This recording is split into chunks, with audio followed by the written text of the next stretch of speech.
The communications array on Zeleny Prime hummed with desperate energy as Ambassador Kethral's scaled hands trembled over the quantum transmitter.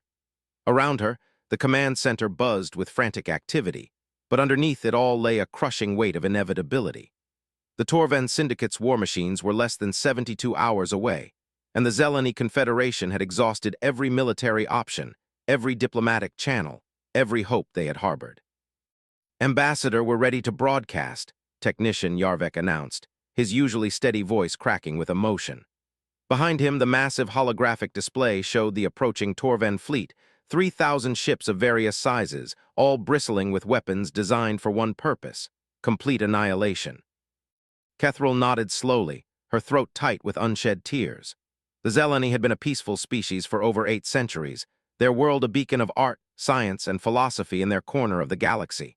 They had trade agreements with 47 different species, cultural exchange programs with dozens more, and had never raised a weapon in anger against another sentient being. Their military existed purely for asteroid deflection and rescue operations. The Torvans saw this as weakness. They had demanded complete submission, the strip mining of Zeleny Prime's unique crystalline deposits, and the enslavement of the Zeleny population. When the Confederation had politely declined, the Syndicate had declared war. It hadn't been much of a war, more like a massacre waiting to happen. "Open the channel to all known galactic frequencies," Kethral commanded, straightening her ceremonial robes one final time. This would likely be the last official act of the Zeleny Confederation, and she intended to perform it with dignity. The array powered up to full capacity, sending their signal across faster-than-light communication networks that spanned dozens of sectors. Every major galactic power would receive this transmission, every species that had achieved interstellar communication, every civilization that might possess the military capability to make a difference. "This is Ambassador Kethral of the Zeleny Confederation, broadcasting on all emergency frequencies," she began, her voice steady despite the chaos around her. "We are a peaceful species of 12 billion souls facing complete extinction at the hands of the Torven Syndicate. Our homeworld, Zeleny Prime, will be under siege within 72 standard hours." She paused, watching the tactical display as another Zeleny defense satellite went dark. Their entire defense grid would be gone within the day. "We have exhausted all diplomatic options. The Syndicate demands our complete subjugation and the enslavement of our people. We cannot, in good conscience, agree to such terms. Our military forces, designed for rescue and peacekeeping, cannot hope to stand against the Syndicate's war machine." Behind her, junior technician Mylara openly wept as she monitored incoming communications. The responses were predictable: expressions of sympathy from species too distant to help, careful diplomatic language from those who feared Torven retaliation, and cold silence from the major powers who considered the Zeleny Confederation too small and insignificant to risk their own interests. "We know that most who receive this message cannot or will not be able to provide assistance," Kethral continued, her voice growing stronger with desperate resolve. "We understand the political realities, the vast distances, the risks involved. But we cannot face extinction without making this plea, without hoping that somewhere in the vast galaxy, someone might hear our call and choose to stand with us." The display showed the Torven vanguard beginning to deploy siege platforms. Soon, the bombardment would begin with surgical strikes against population centers. The Syndicate wanted the Zeleny broken, not dead, at least not all of them. They needed workers for their mining operations. "We have been a peaceful people for 800 years. We have shared our art, our science, our culture freely with all who would receive it. We have never raised our hand in anger against another species, never sought to expand our borders through conquest, never claimed dominion over any world but our own." Kethral's voice began to shake with emotion, but she pressed on. "We do not ask for vengeance. We do not seek the destruction of our enemies. We ask only for the chance to remain free, to continue existing as we have for centuries, to raise our children in peace and contribute to the greater galactic community." The communication officer suddenly looked up from his station, confusion clear on his features. "Ambassador, we're receiving responses from several sectors, but there's something strange. Most are the expected diplomatic rejections, but we're getting some signals from uncharted space, from regions our databases show as uninhabited." Kethral frowned but continued her broadcast. To any who might be listening in the outer rim territories, in the unexplored sectors, in the spaces between the known trade routes, we are the Zeleni. We are a people who believe that life is sacred, that knowledge should be shared, that the universe is large enough for all of us to prosper in peace. If our beliefs align with yours, if you too value freedom and dignity, we ask for your aid. She gestured to her aide, who handed her a data crystal. We are transmitting our complete historical records, our scientific databases, our artistic archives, our philosophical writings. If we do not survive what is to come, perhaps our legacy might live on in the memory of those who hear this message. The transmission array pulsed as terabytes of data began flowing across the galaxy. The entire cultural heritage of the Zeleni people, compressed into quantum packets and hurled into the void. If nothing else, future historians might remember that they had existed, that they had tried to make the galaxy a better place. We make this plea not out of entitlement, but out of hope, Kethril said, her voice dropping to barely above a whisper. Somewhere in the vast darkness between the stars, we believe there must be those who understand that the strong have a responsibility to protect the weak, that civilization means more than the ability to build weapons and conquer worlds. The tactical display updated again. The Torven fleet had begun launching fighters, sleek craft designed to strafe population centers and terrify civilians into submission. The first attacks would begin within hours.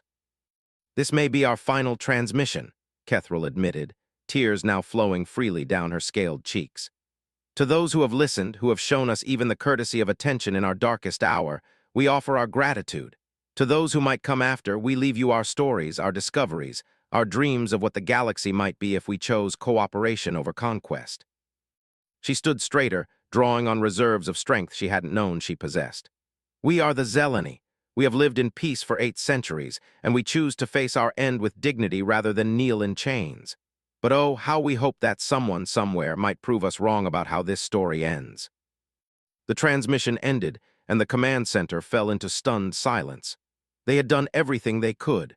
Now all that remained was to wait and see if anyone in the vast galaxy cared enough to answer. Communication Officer Dervek suddenly jerked upright at his station, his eyes wide with disbelief. Ambassador, you need to see this. We're receiving a response from the Outer Rim, from a sector our charts list as species unknown, avoid contact. Kethril hurried to his station, her heart hammering in her chest. On the screen, a simple text message appeared in Galactic Standard. Received your transmission. Help is coming. Estimated arrival, 68 hours. Suggest you hold your positions and prepare landing zones for humanitarian aid. You are not alone. The message was signed with a symbol none of them recognized. A simple blue sphere marked with green continents, surrounded by text in an alien script that translated roughly as Sol System Expeditionary Force. For the first time in weeks, Ambassador Kethril allowed herself to hope. Somewhere in the unexplored darkness, someone had heard their call. Someone was coming. She just prayed they would arrive in time, and that whoever these mysterious humans were, they possessed the means to back up their bold promise. The alternative, that their rescuers would arrive only to witness the Zeleni's final moments, was too terrible to contemplate. Admiral Sarah Chen stood in the war room deep within Luna Base, her dark eyes fixed on the massive holographic display showing the galactic sector map. The emergency session had been called within minutes of receiving the Zeleni transmission, and now the room buzzed with activity as humanity's top military and political leaders absorbed the implications of what they had just heard. Let me make sure I understand this correctly, President Martinez said, his weathered face creased with concern. An entire species is facing extinction. They've broadcast a plea for help to the entire galaxy, and everyone is ignoring them.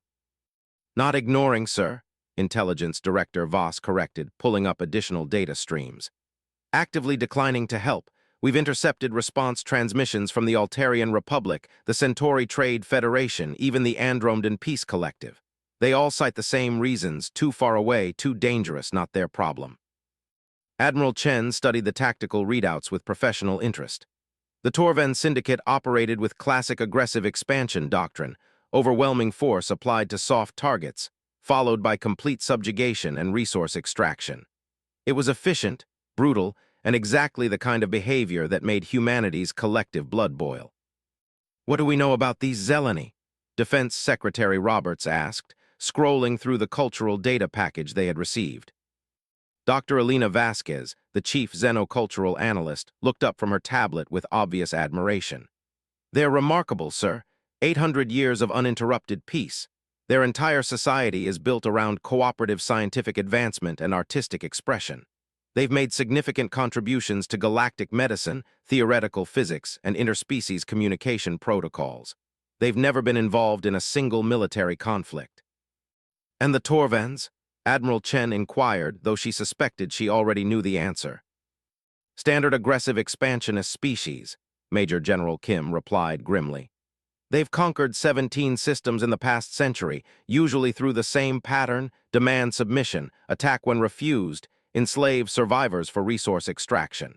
Their military doctrine focuses on terror tactics against civilian populations. President Martinez was quiet for a long moment, studying the timeline displayed on the main screen. How long until the Syndicate reaches Zeleny Prime? 68 hours, sir, Admiral Chen confirmed. But that's not the real problem. The real problem is distance. Even our fastest ships would need 96 hours to reach their system using conventional FTL drives. The room fell silent as the implications sank in. Humanity had the will to help, potentially even the capability, but they lacked the most crucial element: time. What about the experimental jump drives? Dr. Patricia Wang, from the Advanced Propulsion Research Division, spoke up from her seat at the back of the room. The Prometheus-class ships have been testing quantum tunnel technology that could reduce travel time significantly. Admiral Chen turned to face her, eyebrows raised. How significantly? Theoretical calculations suggest we could reach the Zeleny system in 48 hours, sir. But there's never been a tactical deployment of that magnitude, and the power requirements would be enormous. President Martinez leaned forward in his chair. Doctor, speak plainly. Can we get there in time to make a difference? Dr. Wang took a deep breath. Yes, sir, but it would require every Prometheus-class vessel we have, and we'd be committing to a military action in uncharted space against an enemy we've never faced before. The risks are considerable. The risks to whom? General Roberts asked pointedly. The Zeleny are facing extinction right now. Our risks are hypothetical. Admiral Chen pulled up the fleet deployment statistics on her personal tablet. We have 12 Prometheus-class heavy cruisers, 8 Olympus-class carriers, and 24 Aegis-class destroyers equipped with the quantum tunnel drives. That's a significant force, but we'd be operating far beyond our normal support networks. What about the other galactic powers? President Martinez asked. Would our intervention cause political complications? Director Voss shook his head. Sir, as far as the major galactic powers are concerned, humanity doesn't exist. We've maintained radio silence and avoided contact for the past 50 years while we developed our technology. Most species consider our region of space uninhabited or under quarantine from the old Centaurian survey reports. The president looked around the room, meeting the eyes of each senior official. So we have the capability to help, the authority to act without political complications, and a clear moral imperative. The only question is whether we're willing to reveal ourselves to the galaxy under these circumstances. Sir, Admiral Chen said quietly, there's something else to consider. The Zeleny transmitted their entire cultural database along with their distress call. I've been reviewing their historical records. They've been in contact with 47 different species over the past 3 centuries. They've shared medical advances that saved millions of lives, developed communication technologies that enabled peaceful first contact protocols, and contributed to scientific breakthroughs that benefited countless civilizations. She paused, bringing up specific examples on the display. They developed the universal translation matrix that allows real-time communication between species with completely different linguistic structures. They created the quantum healing technology that eliminated genetic diseases in 12 different species. They've established schools and cultural exchanges that have prevented at least 6 major interspecies conflicts through improved understanding.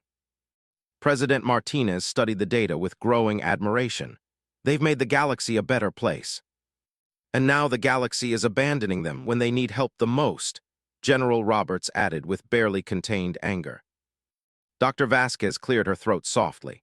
Sir, if I may add something from a cultural perspective, the Zeleny worldview is remarkably compatible with human values. They believe in the inherent dignity of all sentient life, the importance of education and cultural exchange, and the responsibility of advanced civilizations to help those in need. In many ways, they represent the ideals we've always said we'd defend if we ever joined the galactic community. The room fell quiet again as everyone processed the implications. This wasn't just about saving a species from extinction.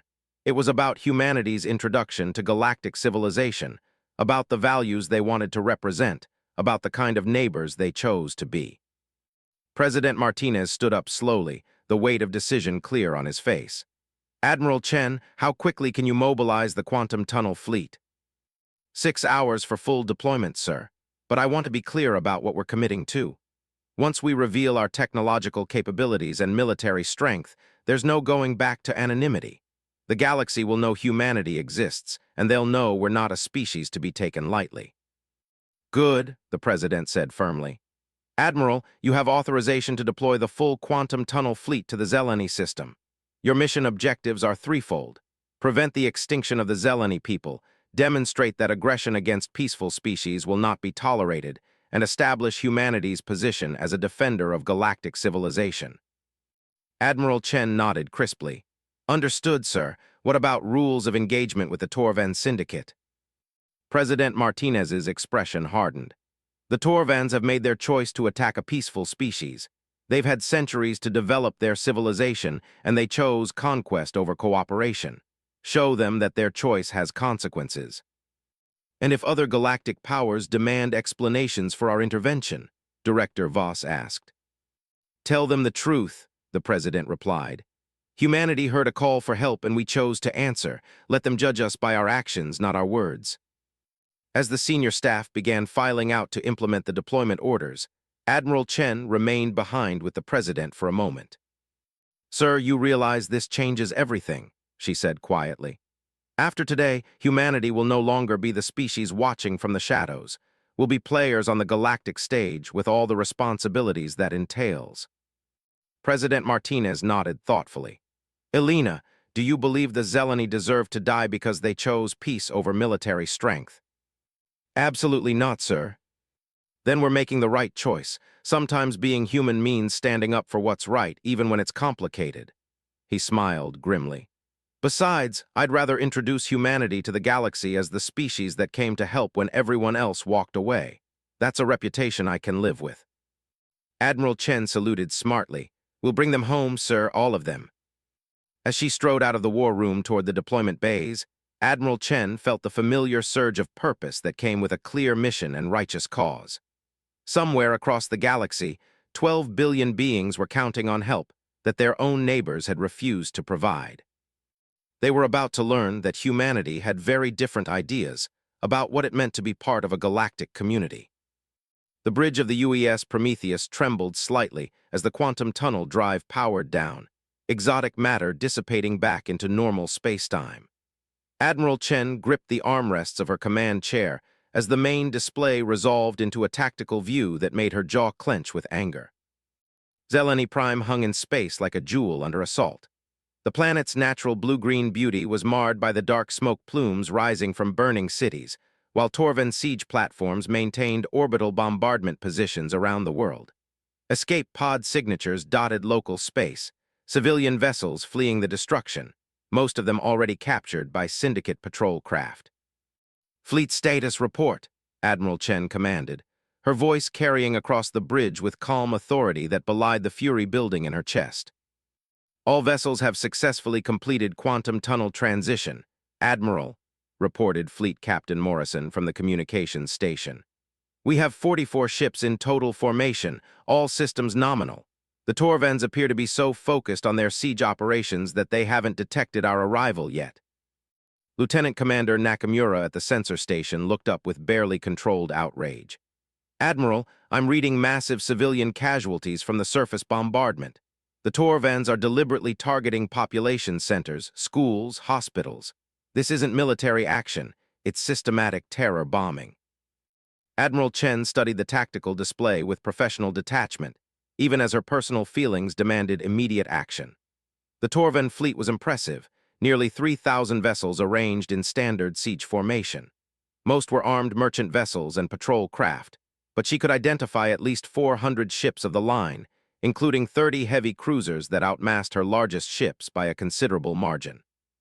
Communications, open a channel to the Zeleni planetary government. Emergency frequencies, she ordered. Admiral, this is Ambassador Kethril, came the response within seconds, the scaled alien's voice tight with exhaustion and fatting hope. We received your message about incoming aid, but I must warn you, the Torven fleet is enormous. Whatever ships you have coming, please reconsider. We cannot bear the responsibility for other species dying for our sake. Admiral Chen smiled grimly. Ambassador, this is Admiral Sarah Chen of the Sol Expeditionary Force. We've received your distress call, and we're here to provide assistance. Please transmit landing coordinates for humanitarian aid stations and prepare your people for possible evacuation if necessary. There was a long pause, filled only with static and the distant sound of explosions from the planet's surface. When Kethril finally responded, her voice carried a mixture of amazement and terror. Admiral, you don't understand the situation. The Torven Syndicate has over 3,000 ships. They've been bombarding our cities for 18 hours. Our defense fleet was destroyed in the first attack. However many ships you have, they're not enough to... Ambassador, Admiral Chen interrupted gently, we're going to handle the Syndicate. Your job is to coordinate civilian protection and prepare for relief operations. Can you do that for us? Another pause. Yes, Admiral, transmitting coordinates now. But please, I beg you, don't sacrifice your people for ours. The galaxy has lost enough to the Torvens. Fleet Captain Morrison caught Admiral Chen's attention. Ma'am, it looks like the Torven fleet has finally noticed us. They're repositioning their outer patrol groups and sending what appear to be diplomatic communications. Let's hear what they have to say, Admiral Chen replied, settling back in her command chair. The main screen flickered to life, displaying a Torven commander whose reptilian features were enhanced with cybernetic implants that spoke to both their technological advancement and their aggressive nature. His scaled hide bore the ritual scarification that marked him as a combat veteran, and his eyes held the cold calculation of a professional killer. Unknown vessels, this is Fleet Commander Vextai of the Torven Syndicate Warfleet. You are in violation of Syndicate territorial claims. Identify yourselves and state your business, or be destroyed as enemy combatants. Admiral Chen gestured for her communications officer to open a return channel. Fleet Commander, this is Admiral Sarah Chen of the Sol Expeditionary Force. You are currently engaged in the unprovoked bombardment of a peaceful civilian population. Cease your attacks immediately and withdraw from Zeleni space. Vextai's laugh was a harsh, rasping sound that sent chills down the spines of everyone on the bridge. Sol, never heard of it. Listen carefully, Admiral of Nowhere. The Zeleni Confederation has been dissolved by order of the Syndicate High Command. This system now belongs to us, and any interference will be met with overwhelming force. The display showed Torven ships beginning to maneuver into attack formations, clearly preparing to deal with what they perceived as a minor nuisance force. You have 44 ships against my 3,000, Vextai continued, his voice carrying confident amusement. I admire your courage, but courage doesn't overcome mathematics. Surrender now, and I'll allow your crews to become Syndicate auxiliaries instead of targeting practice. Admiral Chen exchanged glances with her senior officers, nodding the mixture of professional interest and personal offense on their faces. These were veterans of the border wars, officers who had cut their teeth fighting against impossible odds and hostile alien intelligences. The idea that some reptilian bully thought 44 human ships were cause for anything other than concern showed just how much the galaxy underestimated Earth's children. Fleet Commander, Admiral Chen replied, her voice taking on the formal tone she reserved for official communications that would later be reviewed by historians. Humanity has observed your actions against the Zeleni people. We find them morally reprehensible and strategically threatening to galactic stability. This is your final opportunity to withdraw peacefully. Vextai's expression shifted from amusement to anger. Humanity? Another species of naive idealists, I see. Very well, Admiral. You want to die for these pathetic Zeleni weaklings. I'll accommodate your death wish. The channel closed, and Admiral Chen turned to her tactical officer. Commander Tors, Fleet Deployment Delta 7. All ships, weapon systems free, defensive screens active. Let's show the galaxy how humans fight. Admiral, Lieutenant Commander Nakamura called out from sensors. The Torvans are launching their attack wings. I count over 800 fighter craft inbound, followed by their main battle line. They're not taking any chances. Admiral Chen nodded calmly. Good. When they commit everything to this attack, it'll be easier to end this quickly. She opened a fleet-wide communication channel. All ships, this is Admiral Chen. Today we introduce humanity to galactic civilization. Let's make sure our first impression is one they'll never forget. On the tactical display, the two fleets began their deadly approach. The Torvan formation was massive and intimidating, a wall of firepower that had crushed 17 civilizations before this one. But as the human ships began to accelerate toward them, something unprecedented happened in the tactical calculations of Fleet Commander Vextai's computer systems. The 44 human vessels suddenly registered energy signatures that defied every known principle of galactic military technology. Their defensive screens showed power readings that should have been impossible for ships of their size, while their weapon systems began charging with an intensity that made his sensor officers double-check their instruments. For the first time in his military career, Vextai felt a cold finger of doubt trace down his spine. These humans had traveled faster than any known FTL drive could accomplish, arrived without any advance warning, and were now approaching his overwhelming numerical advantage with the confidence of predators rather than prey. "All ships maintain attack formation," he commanded, forcing authority into his voice. "They're trying to intimidate us with sensor ghosts and electronic warfare. No species in the Outer Rim possesses military technology superior to the Syndicate."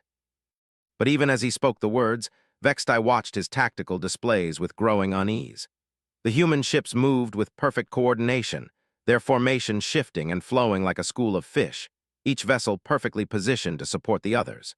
It was the kind of tactical sophistication that required either advanced AI coordination or crews trained to a level of proficiency he had never seen before. On the surface of Zeleny Prime, Ambassador Kethril watched the orbital battle preparations through the government bunker's tactical display with a mixture of hope and terror. The mysterious humans had arrived exactly when they promised, but surely they could see the impossible odds they faced. "Should we attempt to contact them again?" asked Minister Yelvek, his scaled hands trembling as another Torvan bombardment struck the capital city. "Perhaps we can convince them to evacuate as many civilians as possible before they're destroyed."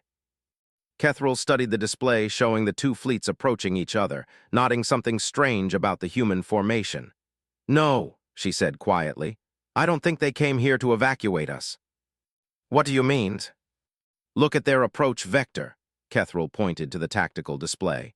"They're not positioning for hit-and-run tactics or evacuation support. They're moving to engage the entire Torvan fleet directly." The room fell silent as the implications sank in.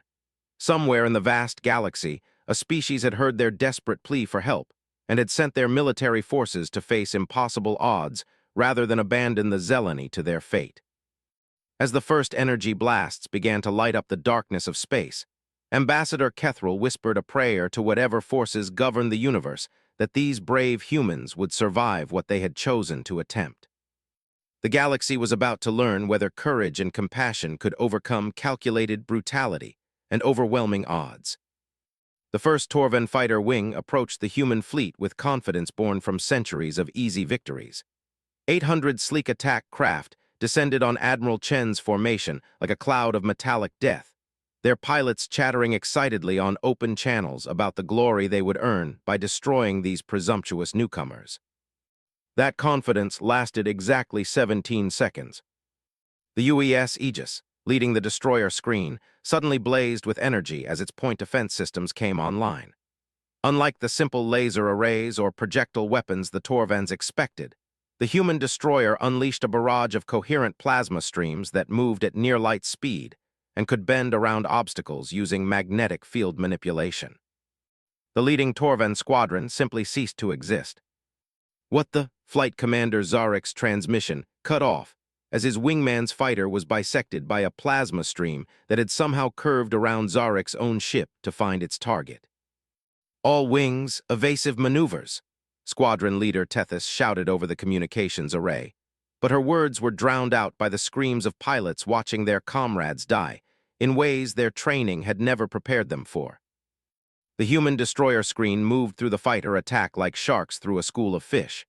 Their plasma weapons didn't just fire in straight lines. They curved, twisted, and sought targets with an intelligence that defied every principle of Torven military technology.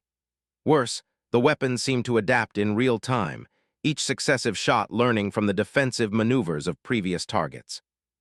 Within 3 minutes, 600 of the 800 fighters were floating debris. On the bridge of the Prometheus, Admiral Chen watched the tactical display with grim satisfaction. Phase 1 complete. Tauren fighters neutralized with minimal ammunition expenditure. Transition to Phase 2. Fleet Commander Vextai stared at his tactical screen in stunned disbelief. In 3 centuries of conquest, he had never seen an entire attack wing destroyed so quickly or efficiently. The human ships had barely slowed their advance, treating his elite fighter corps like a minor inconvenience rather than a serious threat. "All ships, maximum acceleration," he commanded, his voice tight with the first stirrings of genuine fear. "Close to energy weapon range immediately. We overwhelm them with concentrated fire before they can use whatever trick weapons they employed against our fighters." The Torven main battle line surged forward, 3,000 ships moving in perfect formation toward the 44 human vessels. It should have been the end of the engagement, a wall of destructive power that no force in the galaxy could withstand. Instead, it became the moment when humanity showed the galaxy what they had learned during 50 years of warfare against hostile alien intelligences in the Outer Rim territories. The human fleet suddenly split into 4 combat groups, each moving with impossible precision and speed. The lead group, centered around the heavy cruiser UES Olympus, accelerated directly toward the Torven center while beginning a spiral maneuver that should have been impossible for ships of that size. "Impossible?" Fleet Commander Vextai whispered, watching the human heavy cruisers perform maneuvers that violated everything he knew about inertial physics. "No ship that massive can change direction that rapidly without crushing its crew." He was correct by the standards of every other species in the galaxy. But humanity had developed inertial dampening technology and gravitational manipulation systems that allowed their crews to survive accelerations that would turn other species into organic paste. The UES Olympus opened fire at maximum range, and Fleet Commander Vextai's worldview shattered completely. The human heavy cruiser didn't just fire energy weapons or projectiles, it fired controlled singularities. Microscopic black holes that lasted for mere seconds but generated gravitational distortions that ripped through space-time itself, warping reality around their targets before safely dissipating. The leading Torven heavy cruiser, the pride of the Syndicate fleet, folded in on itself as gravity went insane around its hull. The ship's armor, designed to withstand direct nuclear strikes, became irrelevant when the fundamental forces of physics began attacking it from inside. "All ships scatter formation," Vextai screamed into his communications array, but it was far too late for tactical adjustments. The human fleet had positioned themselves perfectly during their initial approach, and now they demonstrated the level of coordination that came from crews who had trained together for decades. Each human ship knew exactly where every other human ship would be at any given moment, allowing them to create overlapping fields of fire that left no space for escape. The Torven fleet, designed for overwhelming weaker opponents through numerical superiority, found themselves fighting an enemy that used their numbers against them. Every time they concentrated fire on a human ship, they created dense formations that made perfect targets for humanity's exotic weapons. On the surface of Zeleny Prime, Ambassador Kethril and her staff watched the orbital battle with growing amazement and dawning hope. "The human ships are moving through the Torven fleet like it's not even there," reported Minister Yelvek, his voice filled with wonder. "Their weapons, I've never seen anything like them. They're not just destroying Syndicate ships, they're making them impossible to rebuild or repair." Ambassador Kethril studied the tactical display, noting that the humans weren't just winning. They were dominating with an efficiency that suggested this level of technological superiority was routine for them. "How many Torven ships have been destroyed?" "Over 800, ma'am, and the rate is accelerating. The humans seem to be getting better at targeting Syndicate weak points as the battle progresses." This was true. Human AI systems were analyzing every Torven ship design in real time, identifying structural vulnerabilities, weapon blind spots, and defensive weaknesses that they immediately shared across the entire fleet. Each destroyed Syndicate vessel provided data that made the next destruction more efficient. Fleet Commander Vextai finally understood that he was facing something unprecedented in galactic history, a species whose military technology was so advanced that his numerical advantage was not just meaningless, but actually made his situation worse. All remaining ships immediate retreat, he ordered, abandoning any pretense of completing his mission. Emergency jump to hyperspace, any vector away from this system. But even retreat was denied to him. The human ships had been using their exotic weapons to create gravitational disturbances throughout the battle zone, and these disturbances were making hyperspace jumps impossible. The Torven fleet was trapped in normal space with an enemy they couldn't hurt and couldn't escape.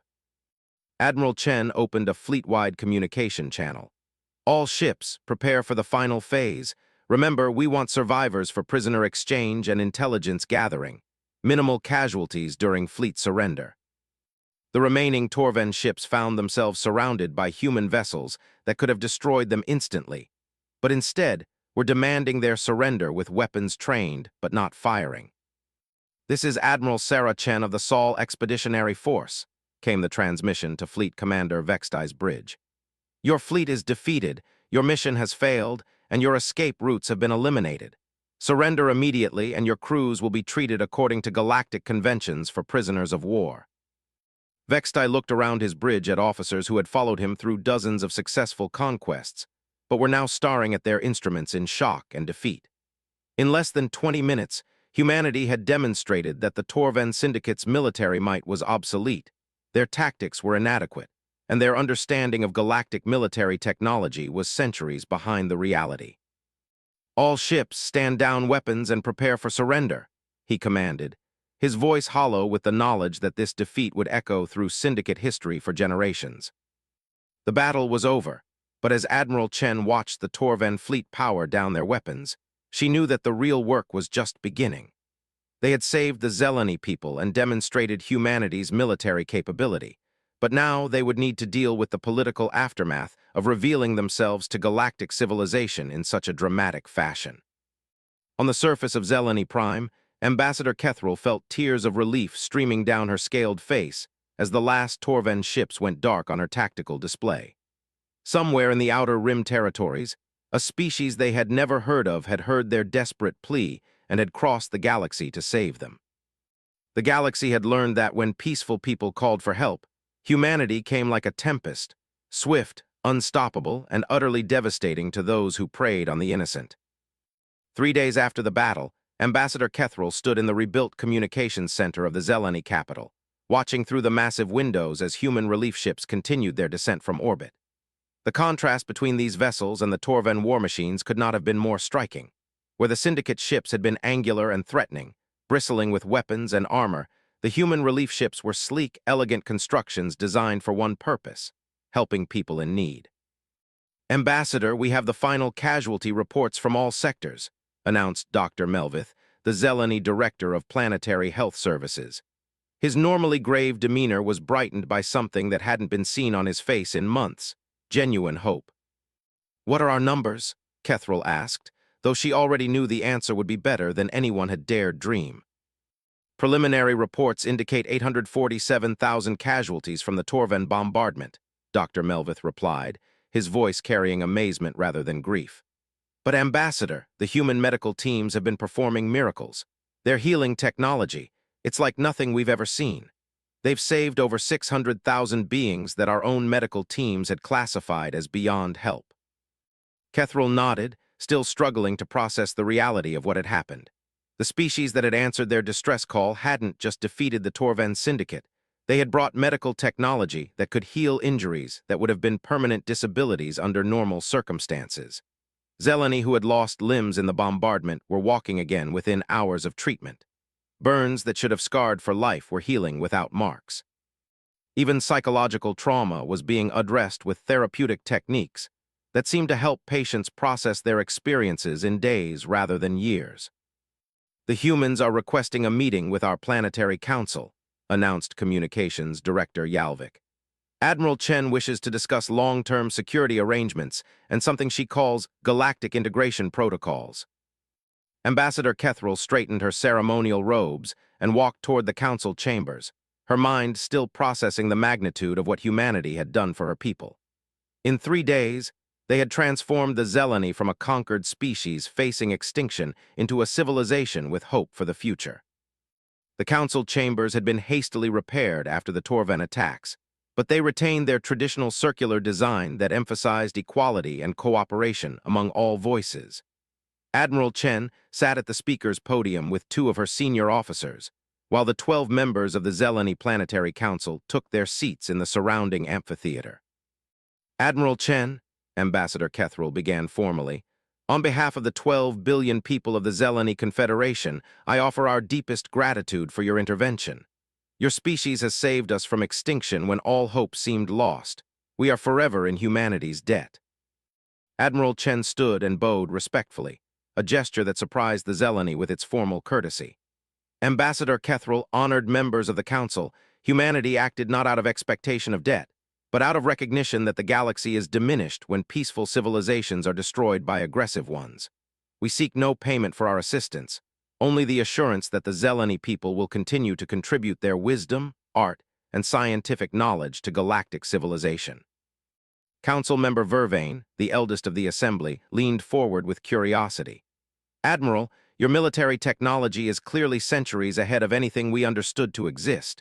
Your medical capabilities border on miraculous.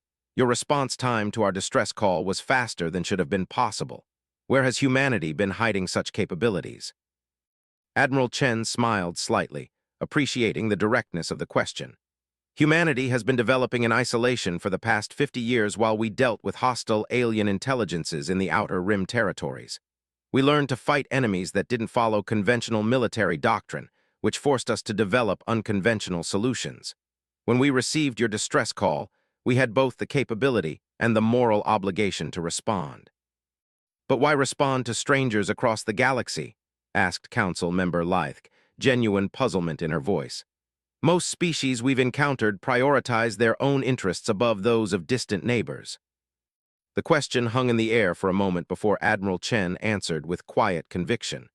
Because that's what it means to be human.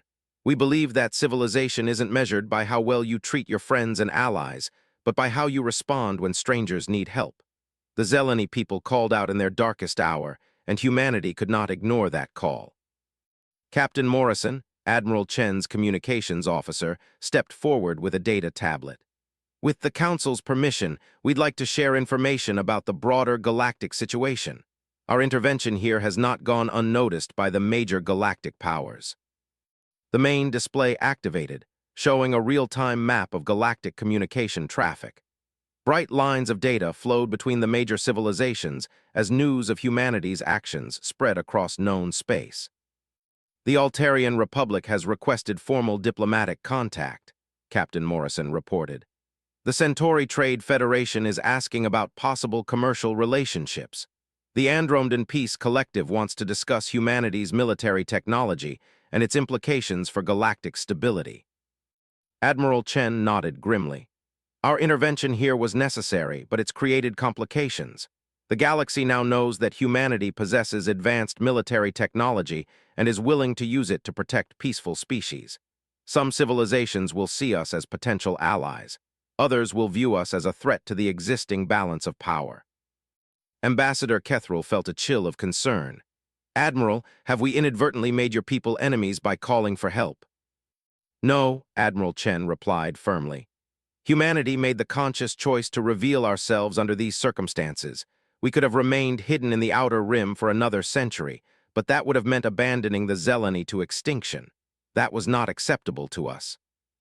Council Member Yithrin, a specialist in interstellar politics, spoke up thoughtfully. What are humanity's intentions now? Will you establish a permanent presence in this region? Are you seeking to build an empire like the Torvens? Admiral Chen's expression hardened slightly at the comparison. Humanity has no interest in conquest or empire building. Our immediate goal is to ensure the security of peaceful species like the Zeleny while we establish diplomatic relationships with the existing galactic powers. However, We will not tolerate aggression against civilian populations by anyone, regardless of their military strength or political influence. The implications of that statement rippled through the council chambers. Humanity was essentially announcing their intention to become galactic peacekeepers, using their superior military technology to protect species that couldn't protect themselves. Admiral, Ambassador Kethril said carefully, such a role would make humanity many enemies among the more aggressive civilizations. We're aware of that, Admiral Chen replied calmly. But we've been fighting hostile aliens for 50 years. We're confident in our ability to defend ourselves and our allies. Dr. Vasquez, the human xenocultural specialist, stepped forward with her own data tablet. We've spent the past 3 days studying Zeleni culture, history, and values. What we've found is a civilization that represents the best aspects of galactic society. Peaceful, innovative, generous with knowledge, committed to cooperation rather than domination. Humanity would be honored to establish a formal alliance with the Zeleni Confederation. The council members exchanged glances, communicating through subtle gestures developed over centuries of democratic cooperation. Finally, Ambassador Kethril spoke for the group. Admiral Chen, the Zeleni people vote unanimously to accept humanity's offer of alliance. We also vote to support humanity's efforts to protect other peaceful civilizations from aggressive expansion. If the galaxy is to have peacekeepers, let them be a species that answers distress calls from strangers rather than ignoring them. As the formal alliance was concluded with traditional Zeleni ceremonies adapted to include human customs, news reports were spreading across the galaxy about the mysterious species that had emerged from uncharted space to save a civilization that everyone else had abandoned. On dozens of worlds, beings who had lived under the threat of aggressive neighbors began to hope that perhaps the galaxy was about to become a safer place. On others, military planners worked frantically to assess the implications of humanity's demonstrated technological superiority. Admiral Chen stood on the observation deck of the Prometheus, looking down at Zeleni Prime as the planet's cities began to glow with renewed life in the darkness. Her communications officer approached with the latest intelligence reports. Admiral, we're receiving formal diplomatic requests from 47 different civilizations, Captain Morrison reported. Most are requesting non-aggression treaties or defensive alliances. However, we're also detecting military buildups in several systems controlled by aggressive species similar to the Torvans. Admiral Chen nodded thoughtfully. The galaxy is adjusting to the new reality. Some species will choose cooperation, others will choose confrontation. She turned to face her officer with determination. Send a message to Luna Base. Tell them we need to begin Phase 2 of galactic integration immediately. It's time for humanity to start building the kind of galactic community we want to live in. Far below, Ambassador Kethril was composing the first entry in what would become the definitive historical record of humanity's introduction to galactic civilization. Today marks the beginning of a new era. A species from the unknown regions heard our call for help and crossed the galaxy to save us. They asked for nothing in return except the chance to make the galaxy a better place. Future historians will mark this as the day the galaxy learned that somewhere in the vast darkness between the stars, there were beings who believed that civilization meant more than the ability to build weapons and conquer worlds.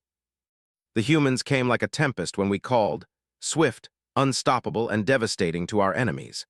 But they remained like a gentle rain afterward, bringing healing, hope, and the promise that no peaceful species need ever again face extinction alone. The galaxy will never be the same, and for the first time in centuries, that feels like cause for celebration rather than fear.